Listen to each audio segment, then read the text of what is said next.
নমস্কার, আমি সুজাতা কিচেনে আপনাদের সকলকে স্বাগত। আজ আমি বানিয়ে দেখাবো ছোট ছোট চিংড়ি দিয়ে চিংড়ি মাছের মালাইকারি। এটা বানাতে আমার লাগছে ফোড়নের জন্য তেজপাতা, শুকনো লঙ্কা ও জিরে। এখানে একটা কাঁচা লঙ্কাও আমি ইউজ করব, হাফ করে কেটে নিয়েছি। আমি কয়েকটা ছোট চিংড়ি নুন ও হলুদ মাখিয়ে ভেজে নিয়েছি। এখানে আমি একটা পেঁয়াজ, একটা টমেটো মাঝারি সাইজের এবং দুটো কাঁচা লঙ্কা, এক টুকরো ছোট আদা এবং 4-5 কোয়া রসুন একসাথে বেটে নিয়েছি। এখানে খানিকটা নারকেল পাউডার নিয়েছি 2 টেবিল চামচ মতো, এটা আমি মিক্সড করব। আর স্পাইসেস আমার লাগছে জিরে গুঁড়ো, লঙ্কা গুঁড়ো, নুন এবং হলুদ। আর এটা একটু মিষ্টি মিষ্টি হয় রান্নাটা, তো আমি চিনির বদলে জাগেরি পাউডার ইউজ করছি এবং লাস্টে একটু ধনেপাতা কুচি দিয়ে নামিয়ে নেব। দেখুন, আমি এখানে সরষের তেল গরম করতে দিয়ে দিয়েছি। প্রথমে আমি এই তেলে চিংড়ি মাছগুলো ভেজে তুলে রেখেছি এবং এই তেলেই আরও খানিকটা সরষের তেল যোগ করে নিয়েছি। এবার আমি তেলটা গরম হয়ে গেছে, এবার আমি তেজপাতা, জিরে এবং শুকনো লঙ্কাটা অ্যাড করে দেবো।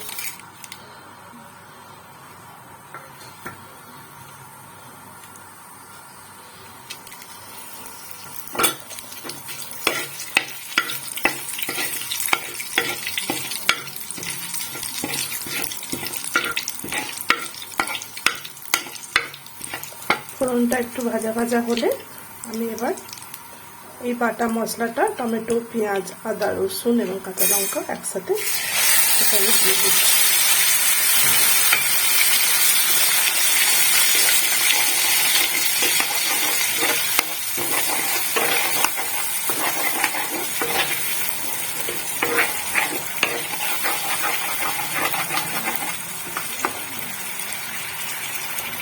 এর সাথে আমি স্পাইসেসগুলো অ্যাড করে দিচ্ছি।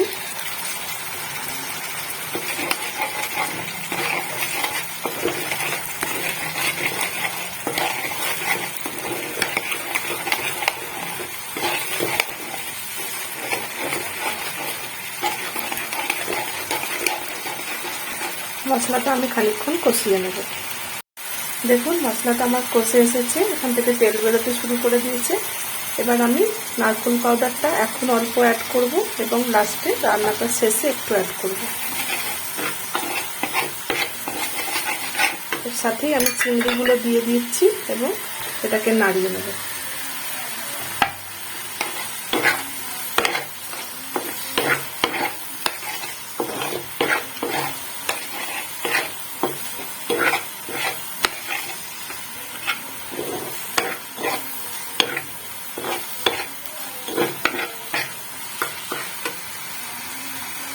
আর আমি কড়াইয়ে অল্প পরিমাণ জল অ্যাড করে দিচ্ছি এবং কাঁচা লঙ্কা চেরা দুটো দিয়ে দিচ্ছি।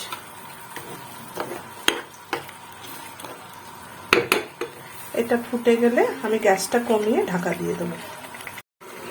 দেখুন, আমি 10 মিনিট পরে ফিরে এলাম, আমার ঝোলটা একদম ফুটে গেছে,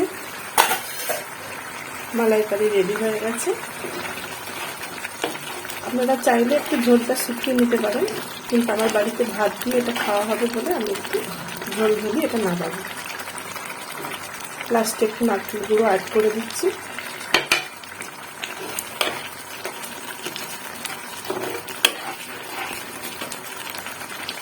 এবং জাগেরি পাউডার ও ধনেপাতা কুচিটা অ্যাড করে দিচ্ছি। রান্না হয়ে গেছে। দেখুন, এখানে আমার চিংড়ি মালাইকারি একদম রেডি হয়ে গেছে। আমি ওপর থেকে একটু গরম মশলা ও ধনেপাতা কুচি ছড়িয়ে নামিয়ে নিয়েছি। এটা আপনারা বাসন্তী পোলাও বা ফ্রাইড রাইসের সাথেও খেতে পারেন বা ভাতের সাথেও খেতে পারেন। আমার রান্নাগুলো যদি আপনাদের ভালো লেগে থাকে তাহলে চ্যানেলটিকে লাইক, শেয়ার ও সাবস্ক্রাইব করে দেবেন। ফেসবুক থেকে দেখলে চ্যানেলটি ফলো করবেন এবং ইউটিউব থেকে দেখলে চ্যানেলটি সাবস্ক্রাইব করবেন।